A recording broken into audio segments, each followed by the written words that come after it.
Antimicrobials. About the history, it is Ehrlich magic bullet. Early in the 1900,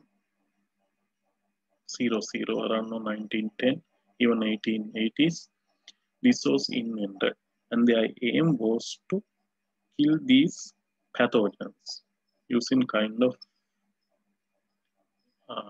killing agent, but it's termed as magic bullet, but success was less. But later on 1930s, around 28, 19 perhaps, Fleming, the person, Sir Alexander Fleming, who has invented penicillin. It is an incident, perhaps it's an accidental finding rather. So here, what his observation was, uh, he has had a messy lab, so all the culture plates everywhere. So one day he saw in a particular Staph aureus uh, plate there was some fungi growth like this, and there he has observed zone there. So then that particular observation brought this ultimate finding of penicillin. So what has happened was this is a Penicillium malneifio, Penicillium fungus, which produce penicillin and which kills Staph aureus and observed as a zone. So that was the observation, and ultimately, as I said, it invented leads to invention of the penicillin later on. Chemotherapy, the use of drugs to treat a disease. We use chemotherapy for any, even for antipyretics and analgesics. Selective toxicity, a drug that kills harmful microbes without damaging the host. It is related to microbial selective toxicity, but selective toxicity or other way, toxicity. It's a broad term, but selective toxicity applies to microbiology. Antibiotics and antimicrobial. Antibiotic, chemical produced by a microorganism that kills or inhibits the growth of another microorganism. What I said earlier about the penicillin extract, it's from natural. Antimicrobial agent, chemical that kills or inhibits the growth of microorganisms. That includes natural, semi-synthetic, as well as synthetic. So to be, we broadly say antimicrobial, but to be specific, antibacterials, antifungals, antivirals, likewise, we classify them. So about microbial sources of antibiotics. As I said earlier, penicillin, Penicillium notatum, and there are gram-positive rods which produce Bacillus substance. It's a bacteria, Bacillus polymyxa. We use then actinomycetes, which produce Streptomyces nodosus, amphotericin B. Likewise, there are a list, and other fungi like Penicillium notatum, Penicillium cruciferum, which produce cruciferum. And it's a very good drug for dermatophytes. Likewise, there are a lot. So, spectrum of activity. It's another term where spectrum means it's a, we'll say there are different types of microbes for this antibiotics related spectrum. So gram negatives, gram positives, aerobes, anaerobes, likewise. So if they are capable of killing multiple or different types of groups of morphological forms of microbes, term broad spectrum. But more often it is narrow spectrum, but there are a lot of broad spectrum antibiotics are there. Here you can appreciate tetracycline, which kills gram-negative bacteria, gram-positive bacteria, as well as atypicals like chlamydia and rickets. Likewise, penicillin, you can appreciate here. You can see it is gram-positive bacteria mainly. So, mainly no antibiotic is effective against all microbes. That's the term. Here it is prokaryotes, eukaryotes. So, it's a broad groups. Mycobacteria, likewise, isoniazid, mycobacteria. But streptomycin, it kills gram-negative as well as mycobacteria. They are protozoa, malarial drugs like then ketoconazole, fungi. It's a narrow, but we can't say narrow here, but it's anyway spectrum is there. It's a different type of groups of microbes. Viruses, helminths, protozoa, fungi, bacteria, likewise. So mechanisms of antimicrobial action. So we are specifically targeting here antibacterial, that is for bacteria. So bacteria have their own enzymes for cell wall formation. You know they are prokaryotics, but single cell living organisms. They are in a cell wall. So but eukaryotes doesn't, except fungi, the other human and other primates and other, they don't have cell wall. So it's a very good target. Then proteins, yes, we all possess eukaryotes as well as prokaryotes. So, but we target specifically protein synthesis. You know, if you recall, their protein synthesis mechanisms are different. DNA replication, RNA synthesis, and synthesis of essential metabolites. Like, so you can further see inhibition of cell wall synthesis, like penicillin, cephalosporins, cetirizine, and vancomycin, different group, but they all act to inhibit the cell wall synthesis. Likewise, here, inhibition of the protein synthesis. There are different groups, chloramphenicol, erythromycin, it's macrolide, tetracyclines, and streptomycin. Here, which acts inhibition of nucleic acid replication and transcription. Transcription inhibitors as well as replication inhibitors, quinolones like ciprofloxacin, levofloxacin, and rifampicin. Other thing is inhibition of synthesis of essential metabolites like cholic acid synthesis. So sulfonamides, trimethoprim combination, PQ, cotrimoxazole, sulfamethoxazole. Other drug is injury to plasma membrane, polymyxin, but in polymyxin toxicity is high because eukaryote also possess cell membrane. So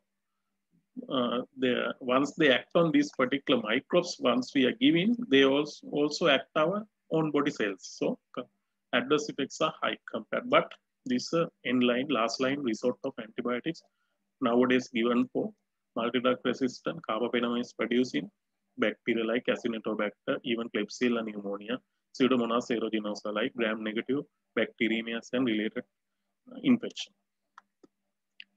Further, viruses use host enzyme inside host cells.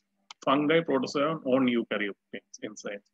The most similar pathogen host enzyme side effects are much, what I said. Antibacterial antibiotic inhibitors of cell wall synthesis.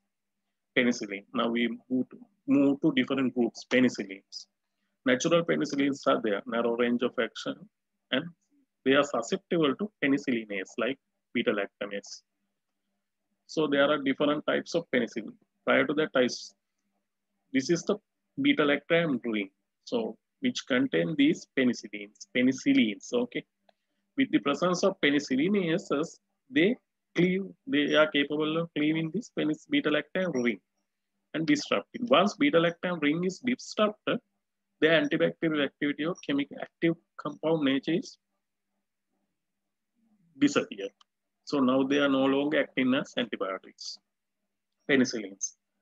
Penicillin G, we give as a intramuscular injection. Penicillin B, we can give as oral, phenoxymethyl. So these are natural penicillins. Here, these are semisynthetic penicillins like oxacillin and ampicillin, extended spectrum compared to penicillin. US intravenous form.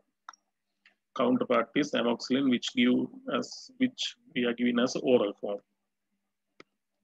So semisynthetic penicillins, they are penicillins plus beta-lactamase inhibitors. Beta-lactamase inhibitors like clavulanic acid, sulbactam, tazobactam, avibactam, like there are different compounds. So once we combine with penicillin with beta-lactamase inhibitor, now their activity is much higher compared to early because they can withstand again beta-lactamases.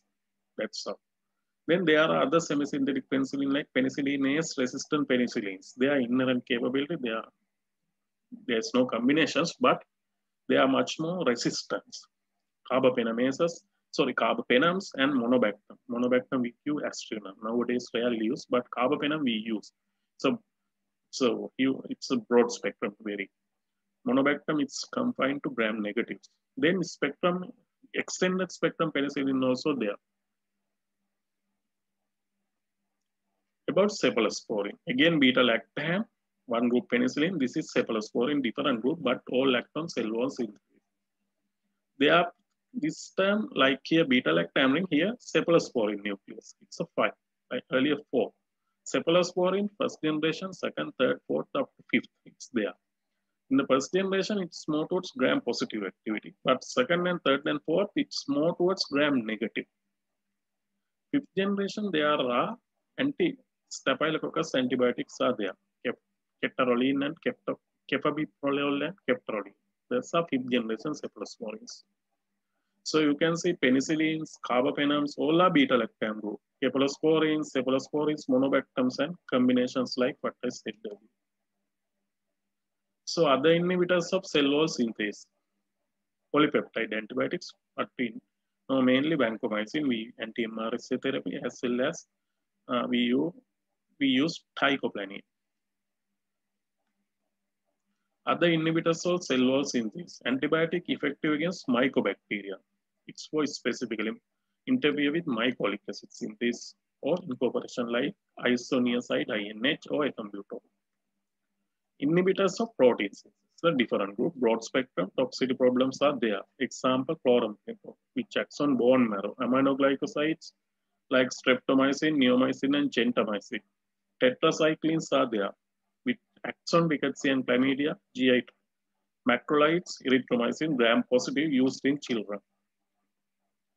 So injury to the plasma membrane, polymyxin, what I said, gram-negatives. So we use intravenous and nebulizing agents, polystyrene or polymyxin. As I said, it's MDR is suitable for MDR, Acinetobacter, and others. So available as topical also, combined with bacitracin and neomycin. Inhibitors of nucleic acid synthesis like rifampicin. Inhibit RNA synthesis we use for anti-TB medications. Then quinolones and fluoroquinolones. There are first generation, second and third generation quinolones. Ciprofloxacin, which inhibit DNA gyrase. You know the activity mode of action, where they act, and they are very useful for urinary tract infections. But respiratory quinolones are there. Levofloxacin, it's nowadays used. Now there are several quinolones, fluoroquinolones there, gatifloxacin, moxifloxacin, likewise there are a lot. About the competitive inhibitors, which acts on sulfonamide, sulfur drugs, inhibit folic acid synthesis. It's a broad spectrum. Normal binding substrate, here altered site. So action on enzyme inhibitors. Here non-competitive inhibitor division is there. So we use cotrimoxazole, trimethoprim, sulfamethoxazole to inhibit folic acid synthesis among bacteria. So once you know this activity, now we time to do assessing. Our main idea is to, as I said earlier in different occasions, identify the etiology, find the antimicrobial susceptibility testing, and go for specific antibiotics. That's how it goes. So measuring antimicrobial sensitivity or other way antimicrobial susceptibility testing. We do disk diffusion. We put several discs. Here we put the particular growth. Imagine we got Streptococcus pneumoniae from sputum.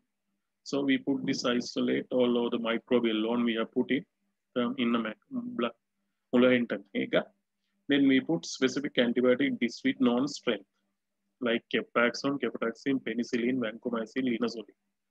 And we keep it in the incubator in 37 plus or minus 2 centigrade in CO2 10%. That's not much. You need to know, but once it kept in overnight, next day we are observing the zones. If zones are there, not zones may be there, maybe not there. But we are doing the zone diameter measuring using there's a ruler, and we get in the value as millimeters. And we are checking this in specific tables. There are different institutes in world has formulated different tables. CLSI, Clinical Laboratory Standard Institute, or UCAST from the European Union. And for example, there are a specific value for a specific microorganism, Streptococcus pneumoniae, ceftriaxone. If it is less than, for example, 20, it termed as resistant. If it is more than 20 or more, it is termed as susceptible. Maybe intermediate zone also there. Likewise, we interpret. That is distribution. About for the calc, in here we can see only distribution, we can see only is it sensitive or susceptible or resistant. But calculation of minimal inhibitor concentration, no, MIC is very much important because here we are having a value on that particular concentration which kills that particular bacteria. Example, ceftriaxone 2 microgram per milliliter concentration will kill that AVA isolate. So it termed as MIC, minimal. So each antibiotic has different MICs for one particular organism. Okay. So that's how MIC calculation very much important. Like distribution tables, MIC tables are also there. Its MIC is more than this, it's susceptible. Resistant. If MIC is minimal inhibitor concentration is less than some particular value, it's cut off, it's termed as sensitive. Likewise, we calculate. For calculation, there are different methods. One is microbrut dilution. Don't get much, just get I name microbrut dilution. Another thing is E-strip. E-strip here. Here it's a graded concentration is there. This is 32 microgram per milliliter concentration. Here, likewise 32, 24, 16. And we are putting the same, for example, we are putting this internega plate. We are putting Streptococcus pneumonia all over the place. And keep this particular E-strip and keep in incubator. Next day, we have seen there's a zone of inhibition. Here, this growth is there. What is happening same as distribution, there is a diffusion of that particular ceftriaxone, we'll say ceftriaxone. But here high concentration, it's slightly less, further less. Likewise, it's decreasing in concentration, and it's the converging site. So we are calculating that as 25. That's how we get the MIC. So convergence. Okay, here from here onwards, it's resistant. Likewise, we are here. You can see bacterial growth, inhibition ellipse, code of antibiotic, MIC in microgram per milliliter. Likewise, we can calculate, but it's costly. Bit of fundamentals of pharmacokinetics and dynamic relationships. Dose, body clearance into therapeutic concentration, bioavailability. For all antibiotics, the in vivo MIC is directly related to therapeutic concentrations.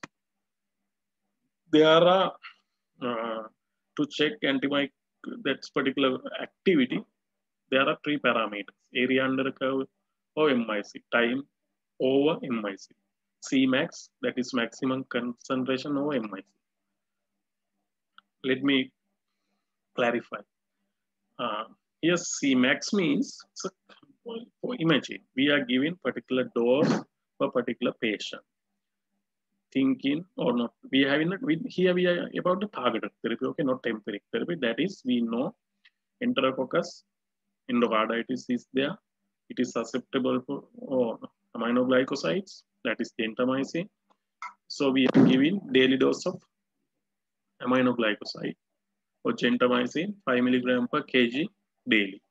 Patient's weight is 60 kilo, and so that is 300 milligrams. We are giving as the bolus. So once we put in the intravenous IV infusion bolus is given, it takes bit time to develop high concentration in blood.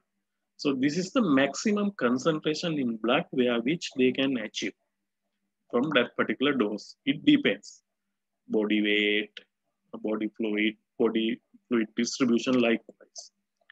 Same time, imagine Enterococcus isolates we have in MIC, minimal inhibitor concentration, like what I said in penicillin, ceftriaxone.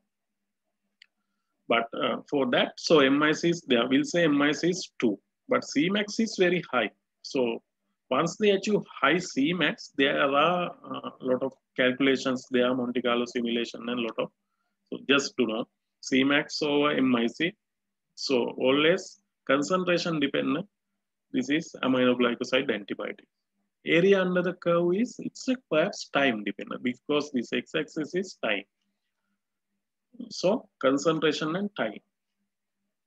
So that is quinolones and tetracyclines. Sorry. Time. I said time. This is also area under the curve. MIC, it's all over the area under the curve.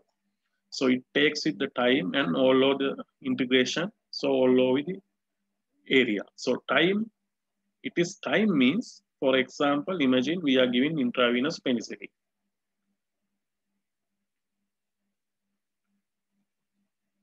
Intravenous penicillins we are giving, and it takes time to develop body concentration.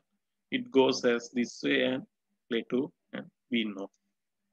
So if this is MIC, that is, we'll say 2 microgram per milliliter. That is the minimal concentration which we'll say cephalosporin requires to kill our pneumonia causing strep pneumonia. So this is MIC. Here we are giving cephalosporin, we'll say 1 gram dose, and it takes time to develop or concentration. So always here imagine we are giving cephalosporin as 12 hourly. So imagine we are giving as a daily dose, 24 hourly. So cephalosporin should be more than 40% of time duration of this over MIC. That means MIC is 2. Cephalosporin should be in blood more than 2 microgram per milliliter over 40% of 24-hour period. That is around 9.6 hours like. Okay, out of 24 hours, we'll say roughly 10 hours. Cephalosporin should be in more than 2 microgram per milliliter, should be around 10 hours for over in patient's blood to kill this microbe. That's what its concentration time dependent comes. Maybe confusing, but you get the idea. There's concentration dependent and time dependent antibiotics are there. So here concentration dependent aminoglycoside, you can see Cmax concentration. Then fluoroquinolones also there. Therapeutic goal is to optimize plasma concentration. We use the PKPD parameter indices are Cmax MIC or 24 area under the curve MIC. There are other type is time dependent, penicillin and cephalosporin. Time is the T. It should be over more than 40% or more over that particular dose in interval. Type 3 is time dependent and dose dependent persistent effect. To optimize dose, that is, we have to go to optimize amount. Macrolide and tetracyclines are the antibiotic. They are having additional persistent effect. Once we are infused, they act as time dependent as well as they are in post antibiotic effect is also there. For some example, here this parameter is area under the curve over minimal invasive concentration. So here it is number of positive patients. So days. It's a research. So number of positive patients initially high. So once we initiated this kind of dosing, ciprofloxacin in nosocomial pneumonia, if we give higher dose comparatively, CMI AUC more than 50, it's a value, we can kill a lot of and reduce the positive number of patients to very much less. Okay, so that's how outcome depends. Here, efficacy index, clinical validation, bacteriological curve versus time above MIC in the otitis media. What I said, free serum concentration need to exceed MIC of the pathogen of 40 to 50% of dose in interval. What I said about use of antibiotics, antimicrobials. We use empirically, we use preemptive, we use prophylactically, we use targeted definitive. You can see prophylaxis here, no infection. That is where delay in initiation therapy to await microbiological results would be life-threatening or risk serious morbidity. Antimicrobial therapy based on a clinical defined infection is justifiable. Here we are giving empirically, but almost all we are giving in clinical setup is empiric.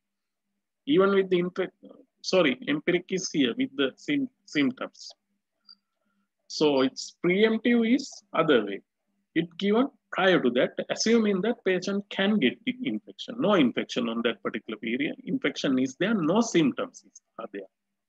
Prophylaxis is what? We have given no infection to prevent the infection. That's why prophylactic. So preemptive infection is there, but incubation period, like we are assuming that in a particular patients with immunocompromised patients, though hematological malignancies, so we give preemptively. Once symptoms develop, we give empiric therapy. Then, as I always telling, if the isolate is there, strep pneumonia, we give ceftriaxone if it is sensitive, susceptible, it's a definitive therapy. Some we give suppressive therapy for resolution, like Burkholderia pseudomyeli and other Cryptococcus infection. There are different type of regimes are there. So preemptive therapy, what I said, critical illness patients at high risk of candidemia, invasive candidiasis like. So prophylactic antibiotics, there are prophylactic guidelines, clean contaminated surgery, indication for prophylactic clean contaminated surgery. Likewise, okay, clean surgery with insertion of artificial device or prosthetic material, hernioplasty, hemoport insertions, like we are once we are putting foreign bodies, there we at the risk of getting infection risk is high. So always prophylactic, not always, depend on the case by case, prophylactic antibiotic is prescribed. So for the surgical prophylaxis, prophylactic antibiotic should be administered within 1 hour prior to incision. Imagine patient is, we are sending theater and surgery is going to be held at 8:30. So almost we are giving, try to put 1 hour before. We are giving cefuroxime and meteorite soap 1 hour before, like, or even nowadays it's given before anesthesia. So we assume once surgeon is going to make the incision, patient is having highest concentration, okay, of antibiotic in blood.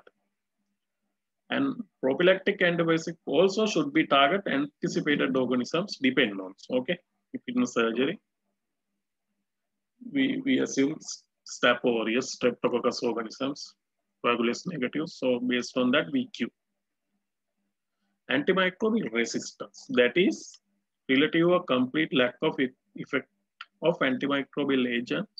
A previously susceptible microbe. Previously it's susceptible, now it's resistant.